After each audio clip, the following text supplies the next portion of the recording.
tous, le vendredi 20 mai 2022. Bienvenue sur ces flashs d'informations sur Madikouna Foli Show.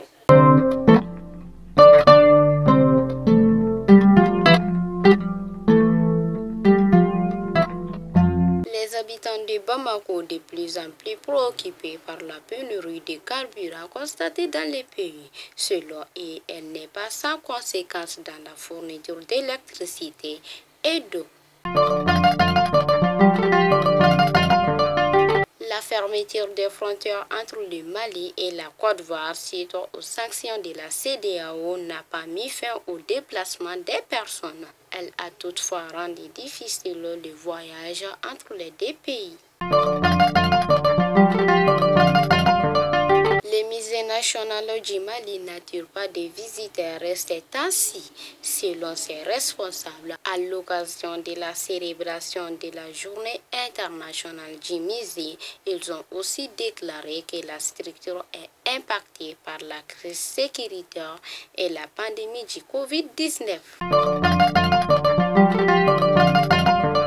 Faisons un tour à Banaba. Dans cette localité, plus de 200 mariages sont célébrés le 19 mai 2022. Comme chaque année, ce mariage collectif est un grand événement connu dans le pays. Mais cette année, elle intervient dans un contexte marqué par la conjoncture économique. À Gao, la maison d'un opérateur économique de la ville a pris feu hier 19 mai 2022. C'était aux environs de 22h au quartier Sosokora. Une aide ménagère grièvement touchée par le feu a succombé à ses blessures. Des témoins indiquent qu'un court-circuit serait à l'origine de l'incendie. Restons toujours à Gao. L'association des conducteurs de motos annonce la hausse des prix de transport suite à l'augmentation du prix de l'essence. La décision entre en vigueur à partir de demain, samedi 21 mai 2022. Les tarifs varieront désormais entre 300 et 500 selon les quartiers. Et enfin, nous partons à Yorosso.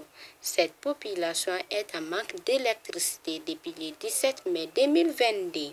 La société Yelenkoura, chargée de la fourniture de l'électricité dans la ville de Yorosso, dit arrêter momentanément la fourniture de courant pendant la journée.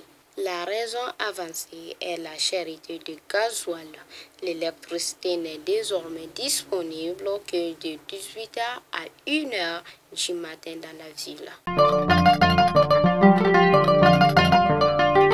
Fidèles abonnés de Madikouna Foli Show, c'était tout pour aujourd'hui et à demain, Inch'Allah.